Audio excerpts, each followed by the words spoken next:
Саламатсыздарбы, бүгүн Москва шаарында Ноорузга карата майрам метро ВДХ павильондо биздин кыргыздарга оюн, күлкү жана концерттик иш-чараларды уюштурабыз. Жана ушундай эле биздин Кыргызстандын алып келинген сүмөлөк жана кийимдерди көрсөтүп бермекпиз. Интересно или по тому, чему вы соскучились. К нам приходит очень много гостей, которые в течение последних 2-3 лет очень интенсивно были в Киргизии, и они заходят и говорят: это наша шоро, это наш сумаляк, это наш плов, мы там пробовали, очень вкусно, и отзываются очень тепло о Кыргызстане. И я хочу, чтобы вот эта теплота, она никуда не уходила, она была между нами, простыми людьми, чтобы мы любили друг друга, уважали взаимную культуру. И сегодня это площадка межкультурного обмена. Это площадка, где культура российская со всеми национальностями, которые есть на территории России, и культура Кыргызстана, она взаимодействует. Такие циновки. Это называется циновка, или по-нашему чи. Придает долго, не твердеет, не плесневеет. Очень сейчас вот его готовый. Давайте я его покажу. Такой вот воздушной формы. И как есть такой анекдот, говорит: кто самый лучший предприниматель? Говорит, еврей картошку, как вот это вот, чипсы, когда одну картошку тонко нарезают, и тоже вот угощает гостей. Хочу отметить, что борсок готовят не каждый день. Это наше праздничное такое блюдо. Когда перед праздником идет подготовка, он несет не только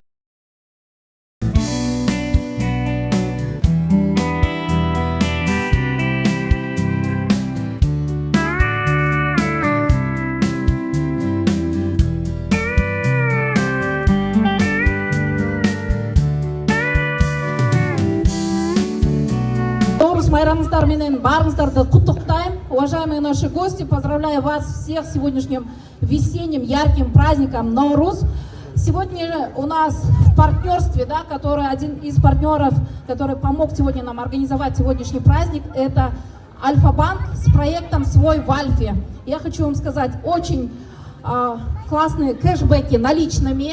Перевод в Кыргызстан до 400 тысяч рублей без комиссии, и карту вы можете приобрести прямо сейчас. Вот здесь у них стойка, 3-4 сотрудника от Альфа-банка сегодня здесь на обслуживании. Можете прийти бесплатно, получить эту карту сегодня. И я благодарю за то, что они нам помогают в различных наших проектах. Сегодня они с нашими подарками, то есть все, кто сегодня участвует в конкурсах. АНСД нам организовала очень крутой именно от павильона ВДНХ подарки от проекта «Свой в Альфе» и от других наших партнеров. Это восстановленный, очень старый костюм. Мы как-то высчитывали у музейных экспертов, спрашивали. Этому костюму около 100 лет.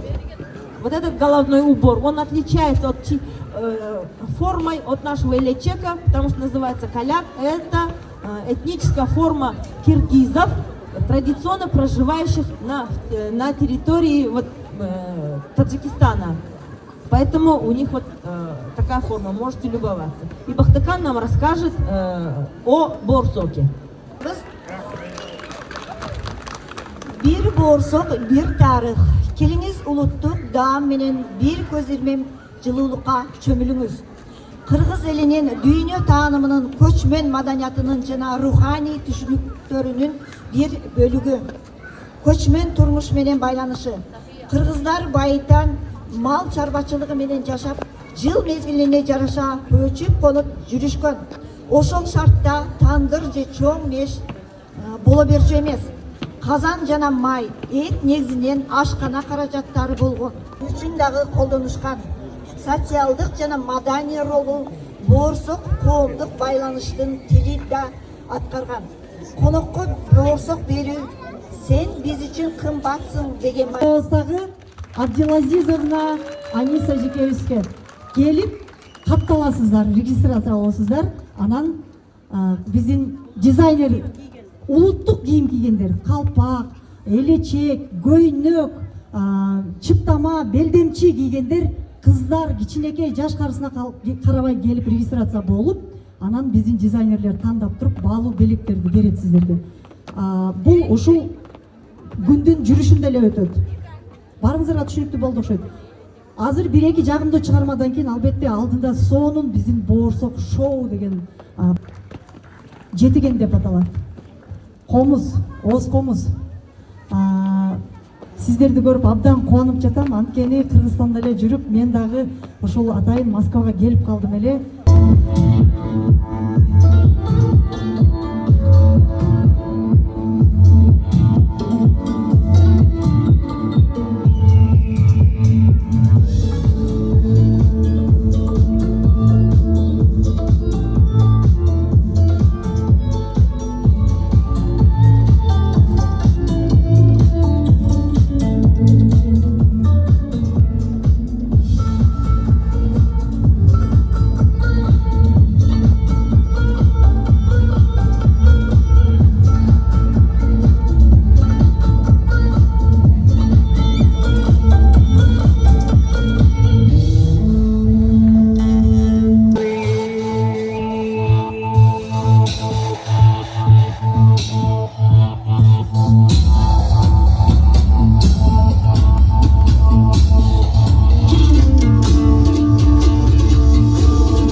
конкурса этнических костюмов. Неважно какой страны, неважно какого региона, но мы попросили в своих обращениях в соцсетях прийти гостей в этнических костюмах, зарегистрироваться, и сейчас это будет показ этих этнокостюмов. Всех, кто пришел в этнокостюмах, кто зарегистрировался, не зарегистрировался, пожалуйста, вот сюда. Оцениваем по нескольким категориям.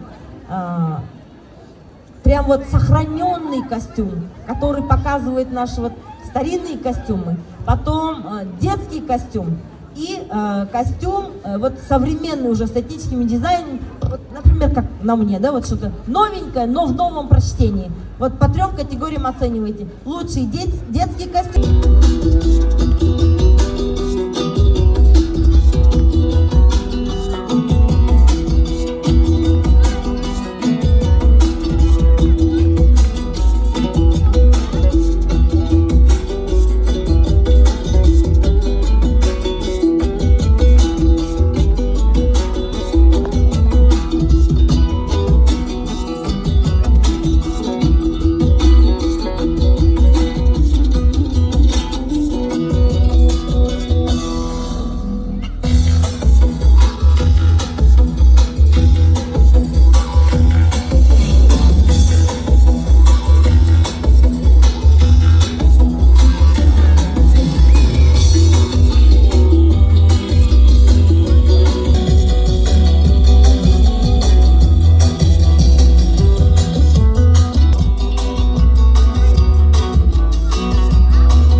Балдардын баары эле жакшы. Баарын эле бирдей карайлы. Булар жука кийим менен баары чыгып алышыптыр. Буларга ыраазычылык, чоң рахмат. Биздин келечегибиз булар. Силерге узун өмүр, чоң ийгиликтерди каалайбыз.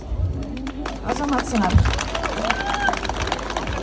У нас подарки Айпери для детей от павильона Кыргызстан и от нашего спонсора Альфа-банка. Браслетики, да, давайте. Айпери,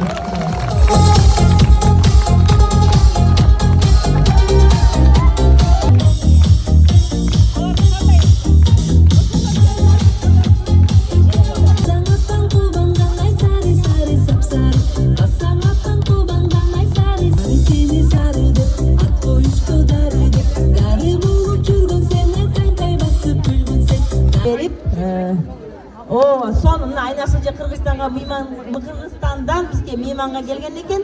Ушундай болуп азыркы костюмга баа бериңиз. Амансыздарбы? Биздин уюткулуу кыргыз элибиздин ак элечек байбичелери, келиндери, кыздары жана жигиттери, байлары бүгүнкү Нооруз майрамыңыздар менен ушундай жерде ушундай конкурстарды өткөрүп, ушинтип уюштуруп аткан адамдарга рахмат. Эми баа берели. Biz бүгүнкү ушул айымдардын илгерки нукура кийими боюнча, анан азыркы заманбап кийими боюнча кичине белгилеп өтөлү дедик, месталарды берип. Биз биринчи орунга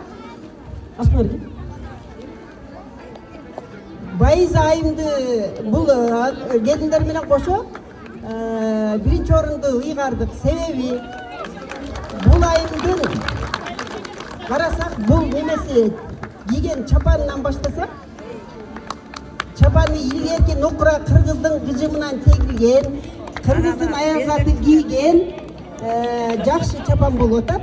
Анда чапан дейт.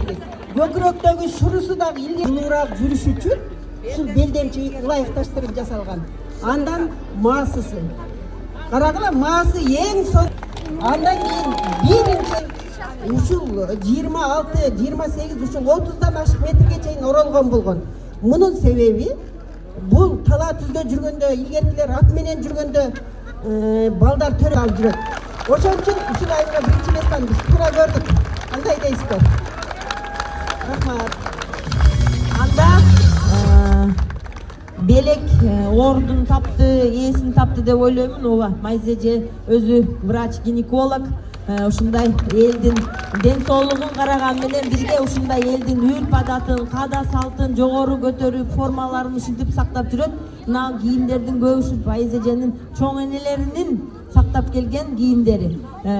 Биздин белек катары айтып кетсек, белек бизде бул жерде Москвариум бар, ВДНХ территориясында. Ушул призовой орун алгандарга сертификат алганбыз Москвариумдан. Любой бир жылдын ичинде каалаган күнүңүз жаныңызга бир шерик аласызбы, бала аласызбы, 2 адамга билет алып ошону океандын дүйнөсүн ошо Москва Норuz майрамына келип, ушул кыргыздын эсебине санын көбөйтүп, ушул жерде сонун конкурска катышып турган катышуучулар, кыргыз элин майрамыңыз жакшы болсун. Биз бул калыстар бири-бирибизди тааныбайбыз.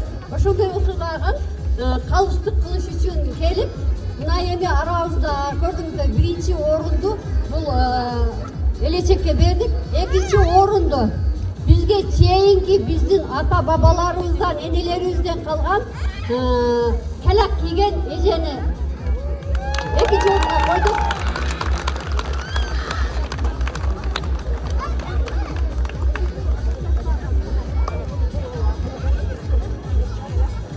Kankalar ezeli, жаш келиндерге, жан келиндерге оролгон.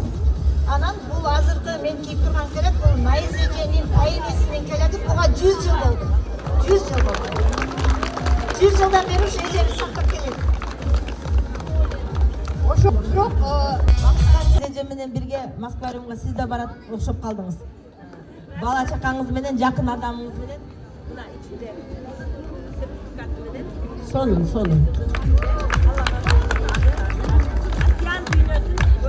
Сонун. Эң сонун. Жайын турат чыксаңыз, атыңызды да билбейт экенбиз. Жок, бул жок, ортодо Атым Айсулуу, муз команданын жетекчисимин. Айсулуу айымды 3-орунга көрсөтүп атабыз. Себеби кийген кийими бардыгы өзүнө төмкенди жарашыптыр. Андан кыргыздын немеси кийими болуп атат да. Мына элечегине атайын орнаменти менен бул немесин ороп тур. Вам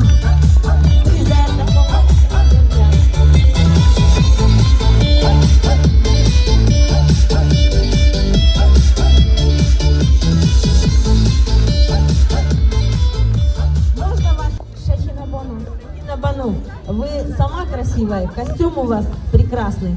Вот наш поощрительный приз и значок держите.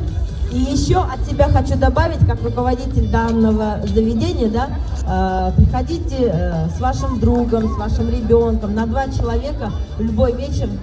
Сейчас в конце я вам дам свой телефон, бронируйте столик, и на 2 человека у нас. Вам спасибо за участие, вам спасибо за поддержку. Так, и для остальных, значит,